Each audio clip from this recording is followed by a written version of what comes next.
যখন কোন মুমিন বান্দা মারা যায়, আল্লাহ রাব্বুল আলামিন পবিত্র কোরআনুল কারীমের মধ্যে জানায় দেন, পাপিষ্ঠ ব্যক্তি যখন মারা যায় তার জন্য আসমানও কান্না করে না, জমিনও কান্না করে না। আল্লাহ বলেন, ফামা বাকাত আলাইহিমুস সামাউ ওয়াল আরদ। এই আয়াতের তাফসীরে হযরতে আনাস রাদিয়াল্লাহু তাআলা আনহু হতে বর্ণিত, নবী আমার বলেন, মুমিন বান্দার জন্য আসমানও কান্না করে, জমিনও কান্না করে।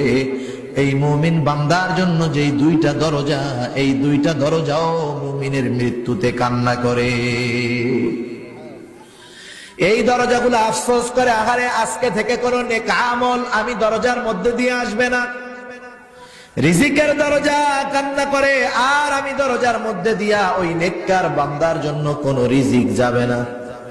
শুধু তাই নয়, জমিন কান্না করে, যেই জায়গা দিয়া মুমিন চলতো হাঁটতো, ওই জমিন আল্লাহর কাছে কান্না করে আর বলে,